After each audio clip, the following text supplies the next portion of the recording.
Welcome to UPSC universe. So మనం ఈ సెషన్లో ఇంటర్నెట్ అనేది ఒక ప్రాథమిక హక్కుగా గుర్తిస్తూ మనకు సుప్రీంకోర్టు ఇటీవల తీర్పు చెప్పింది. ఎట్ ద సేమ్ టైం ఇటీవలి కాలంలో మనకు కొన్ని చట్టాలు కూడా వచ్చినాయి దీనికి సంబంధించి. సో చట్టాల్లో ఏ సెక్షన్లు ఈ అంశానికి సంబంధించి మాట్లాడుతూ ఉన్నాయి. ఎట్ ద సేమ్ టైం ఈ ఇంటర్నెట్ అనేది ఏ విధంగా ప్రాథమిక హక్కు, సో ఈ ఇష్యూస్ అన్నీ కూడా డిస్కస్ చేద్దాం. మనకు ఈ పర్టికులర్ అంశం అనేది ప్రిలిమ్స్తో పాటు మెయిన్స్లో కూడా ఉపయోగపడుతుంది. సో ప్రిలిమినరీ ఎగ్జామినేషన్ మనం ఏదైతే చెప్పుకుంటామో ఎంసీక్యూస్ రూపంలో ఉండేది. సో దాంతో పాటు ఇది మెయిన్స్ ఎగ్జామినేషన్ రూపంలో కూడా ఉపయోగపడుతుంది. రైట్, జనరల్ ఎస్సే అదేవిధంగా పాలిటీ పేపర్లో కూడా దీనికి సంబంధించిన అంశాలను ప్రస్తావించే అవకాశం ఉంటుంది. సో ఫస్ట్ ఆఫ్ ఆల్ ఇంటర్నెట్కు సంబంధించి ఇప్పుడు ఎందుకు వార్తల్లోకి వచ్చింది అని అంటే, ఈ ప్రపంచంలో అన్నిటికంటే ఎక్కువ సార్లు ఇంటర్నెట్ను ఆఫ్ అంటే నిలిపివేయడం. సో భారతదేశంలోనే ఎక్కువ సార్లు జరిగింది అని చెప్పి మనకు అంతర్జాతీయ స్థాయిలో ఉండే ఇంటర్నెట్ అసోసియేషన్ వాళ్ళు ఒక నివేదిక ఇచ్చినారు. రైట్, మరి ఇంటర్నెట్ను నిలిపివేయడం అన్నది భావ ప్రకటన స్వేచ్ఛలో ఇబ్బందికరమైంది అని చెప్పింది. 19 Clause 1 Clause A డిస్టర్బ్ చేస్తుంది. అదేవిధంగా 19 Clause Gలో వృత్తి స్వేచ్ఛ అనేది ఉంటుంది, right to choose any kind of profession. So ఈ మధ్య ఇంటర్నెట్ను బేస్ చేసుకొని వర్క్ ఫ్రమ్ హోమ్ చేసేవాళ్ళు ఉన్నారు. సో ఇంటర్నెట్ను నిలిపివేయడం వల్ల తమ వృత్తిని కొనసాగించలేరు, రైట్, తమ యాక్టివిటీస్ని కంటిన్యూ చేయలేరు. అంటే వాళ్ళ right to choose any profession అన్న ఒక హక్కు కూడా భంగం కలిగింది అని చెప్పి చెప్తున్నారు. మరి దీనికి సంబంధించిన కొంత డేటా చూద్దాం. 2018లో 135 టైమ్స్, 2020లో 132 టైమ్స్, 2023లో 96 టైం వేర్వేరు ప్రాంతాల్లో ఇంటర్నెట్ సేవ నిలిపేశారు.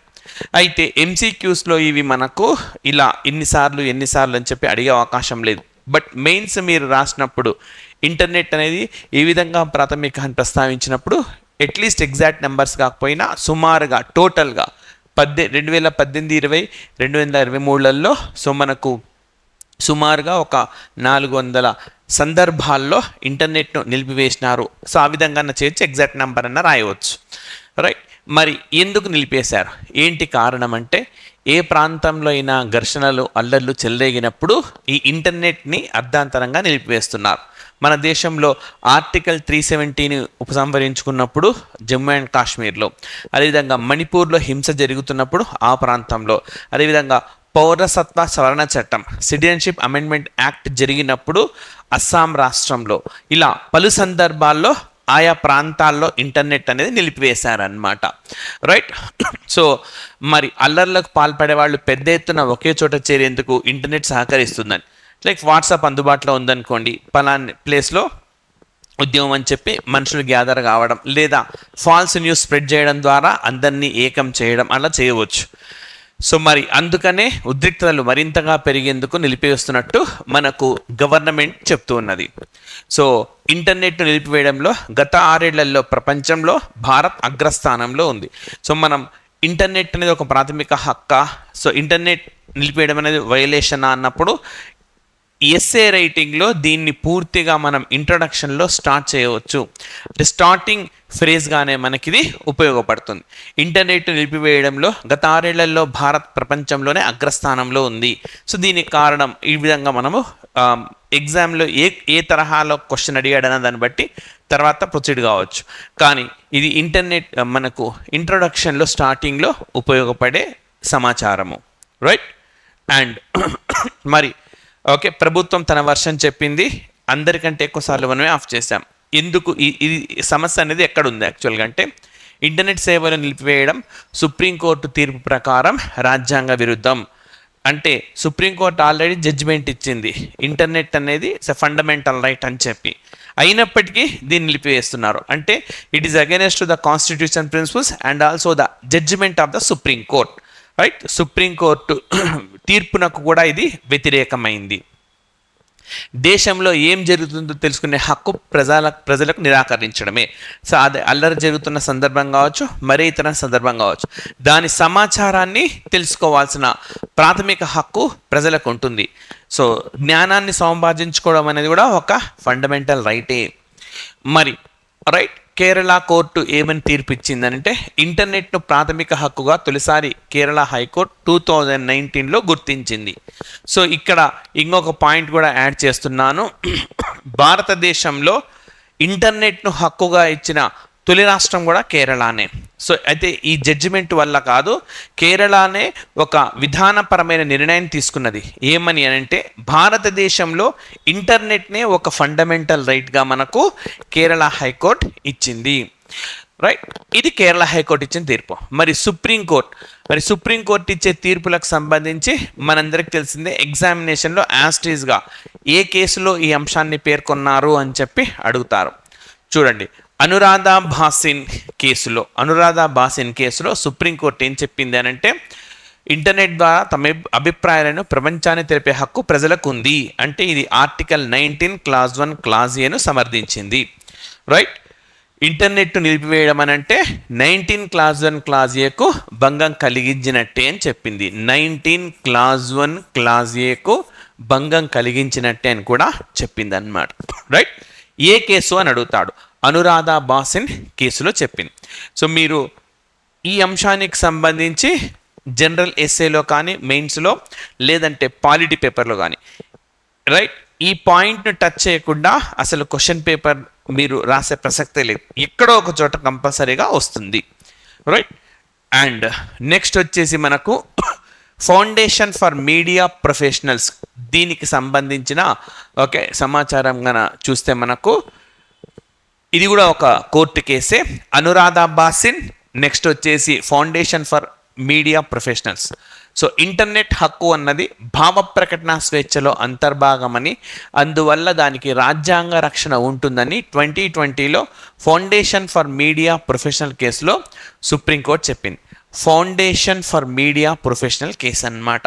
ఈ కేసులో సుప్రీంకోర్టు ఏం చెప్పిందంటే ఇంటర్నెట్ అనేది ఫ్రీడమ్ ఆఫ్ స్పీచ్ అండ్ ఎక్స్ప్రెషన్లో ఒక రైట్ అని చెప్పింది. నెక్స్ట్ చాలా ముఖ్యమైన case Shreya Singhal case. 2015 March 24న మనకు శ్రేయా సింఘాల్ కేసు అనేది తెరపైకి వచ్చింది. దీంట్లో ఏం చెప్పింది, సామాజిక మాధ్యమాలలో పంచుకునే అంశాల మీద పరిమితులు విధించి వాటిని ఉల్లంఘించిన వారిని అరెస్ట్ చేయడం సమాచార సాంకేతిక చట్టంలోని సెక్షన్ 66A ఈ సుప్రీంకోర్టు కొట్టివేసింది. యాక్చువల్గా మనకు 2000 సంవత్సరంలో ఐటీ యాక్ట్ వచ్చింది, ఇన్ఫర్మేషన్ టెక్నాలజీ యాక్ట్. 2008లో అంటే 2008లో దీన్ని సవరించడం ద్వారా 66A 66Bని చేర్చినారు. మరి 66Aలో ఏమని పేర్కొన్నారంటే సోషల్ మీడియా ద్వారా రైట్ విమర్శన చేయడము అది తప్పు అని చెప్పారనమాట. అంటే సోషల్ మీడియాలో క్రిటిసిజం చేయకూడదు. కానీ రాజ్యాంగం ఒరిజినల్ కాన్స్టిట్యూషన్ ఆఫ్ ఇండియాలో మనకు 19 క్లాజ్ 1 క్లాజ్ ఏలో క్రిటిసైజ్ చేయడం అనేది ఒక ఫండమెంటల్ రైట్గా ఇచ్చినారు. ఫండమెంటల్ రైట్ 19 క్లాజ్ 1 క్లాజ్ ఏకు 66A పూర్తి విరుద్ధంగా ఉన్నది. సో అందుకని శ్రేయా సింఘాల్ కేసులో దీన్ని సుప్రీంకోర్టు కొట్టేసింది. కానీ 66Bని మాత్రము సుప్రీంకోర్టు కొనసాగించింది. ఈ 66B దేని గురించి చెప్పింది అని అంటే like indecent representation of women అనేది ఉండకూడదు అని చెప్తుంది. మహిళలను అశ్లీలంగా చూపకూడదు అన్నదాన్ని మాత్రం సుప్రీంకోర్టు సమర్థించింది, కానీ దీన్ని కొట్టివేసింది. అయితే కొట్టివేసిన తర్వాత కూడా ఈ పర్టికులర్ క్లాస్ను బేస్ చేసుకొని కేసులు నమోదవుతున్నాయి. అందుకే దాదాపుగా సంవత్సరన్నర కిందట సుప్రీంకోర్టు రైట్ ఏవైతే 66Aను బేస్ చేసుకుని కేసులు ఉన్నాయో వాటన్నిటినీ కంపల్సరీగా క్లోజ్ చేసేయాల్సి ఉంటుంది, లేదంటే కేంద్ర హోంశాఖ మంత్రి తమకు వివరణ ఇవ్వాలని చెప్పి ఆదేశించింది. సో అప్పటికప్పుడే హోమ్ మినిస్ట్రీ ఈ పర్టికులర్ అంశం పైన ఉండే కేసులన్నీ కూడా ఉపసంహరించుకున్నారు. రైట్, సో ఈ విధంగా 66A అనేది ఇది చాలా టర్నింగ్ పాయింట్ అయిన కేసుగా చెప్తారనమాట. మార్చ్ 24, 2015 నాడు ఈ జడ్జిమెంట్ అనేది వెలువడింది. సో చాలా సందర్భాల్లో మనకు శ్రేయా సింఘాల్ కేసు రైట్ ఎగ్జామినేషన్లో స్ట్రైట్గా అడిగినారు. ఇది మనకు ఆబ్జెక్టివ్ టైప్ ఎగ్జామినేషన్స్లో కూడా అడిగిన సందర్భాలు ఉన్నాయి. సో ఇది ఓకే ఈ కేసుకు సంబంధించింది. మరి యునెస్కో, యునైటెడ్ నేషన్స్ ఆర్గనైజేషన్లు ఈ పర్టికులర్ అంశానికి సంబంధించి ఏం చెప్పినాయి అని అంటే 2003లో వెలువరించిన సూచనల ప్రకారం, ఇది యునెస్కో అన్నమాట, దేశాలు తమ ప్రజలకు ఇంటర్నెట్ లభ్యతను ఒక మానవీయ సేవగా భావించాలి. అంటే it's like A social service అన్నమాట. ఎందుకంటే ఇంటర్నెట్ అనేది వ్యాపారంతో కాకుండా ప్రజలకు వృత్తి కొనసాగించుకోవడానికి, సమాచారం తెలుసుకోవడానికి, ఇతర వివిధ రకాల ఆహ్లాదానికి కూడా ఉపయోగపడుతుంది. అందుకే దీన్ని ఒక సోషల్ సర్వీస్గా భావించాలి అని చెప్పింది. మరి ఐక్యరాజ్య సమితి సుస్థిరాభివృద్ధి లక్ష్యాల ప్రకారం ఒక దేశం అభివృద్ధి చెందాలంటే ప్రతి రంగంలోనూ ఇంటర్నెట్ వినియోగం అత్యవసరం. సో మనకు సస్టైనబుల్ డెవలప్మెంట్ గోల్స్ అని చెప్పి ఉన్నాయి. ఈ సస్టైనబుల్ డెవలప్మెంట్ గోల్స్లో దీన్ని ఇన్సర్ట్ చేశారు. అంటే ఈ ఇంటర్నెట్ని ప్రత్యక్షంగా కాకుండా ఇంటర్నెట్ వినియోగించాలి అన్నది ఒక అంతర్లీనంగా ఉండే అంశంగా చెప్పుకోవచ్చు. అండ్ అదేవిధంగా ప్రపంచ మానవ హక్కుల సార్వత్రిక ప్రకటనలో, సో ఇది ఇంటర్నేషనల్ హ్యూమన్ రైట్స్కి సంబంధించింది, రైట్. సో December 10, 1948 నాడు మనకు యూనివర్సల్ డిక్లరేషన్ అనేది వచ్చింది. సో అందులో ఆర్టికల్ 19 సబ్సెక్షన్ 32ను సవరించి ఇంటర్నెట్ హక్కుపై కొత్త నియమాన్ని 2016లో చేర్చినారు.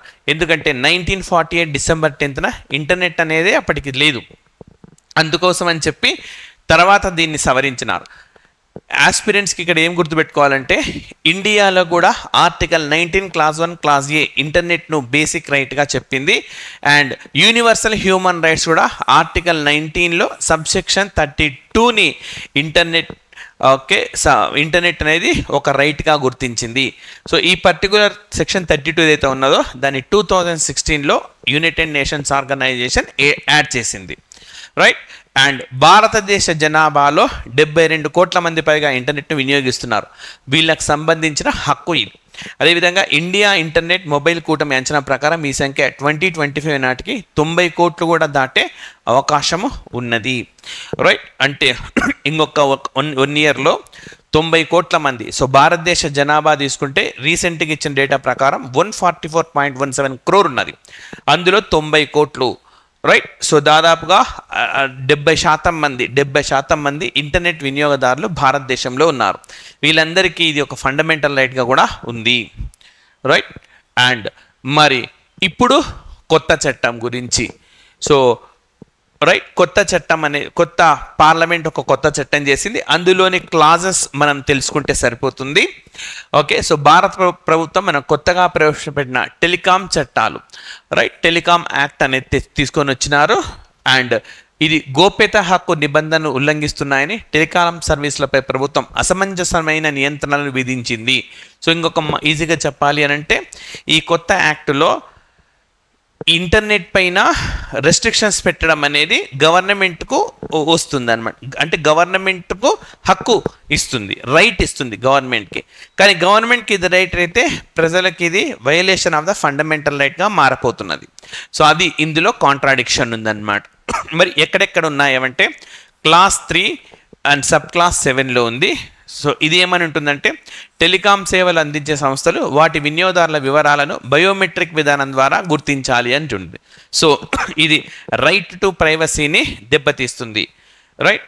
అండ్ విజిల్ బ్లోవర్స్ అని అంటాం మనం. విజిల్ బ్లోవర్స్ అని అంటే ఒక్కొక్కసారి కొన్ని సందర్భాల్లో పౌరులే లైక్ ఏదైనా అక్రమం జరుగుతుంటే తమకు తెలిసిన దాన్ని ఇది మీడియాకు తెలియజేయడం ద్వారా ప్రపంచానికి తెలియజేస్తారనమాట. మీడియాకు సమాచారం అందించి మొత్తం ప్రపంచానికి అది తెలియజేసేలా చేస్తారు.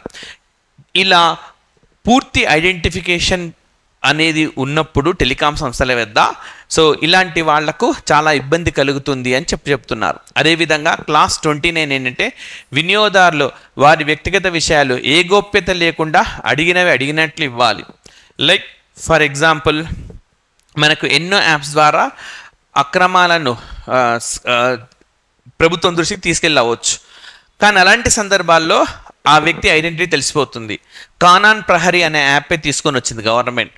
ఈ కానాన్ ప్రహరీ యాప్ అనే దాని ద్వారా మైనింగ్ ఏమైనా అక్రమాలు జరుగుతూ ఉంటే అది దాంట్లో పౌరుడు కంప్లైంట్ చేయవచ్చు.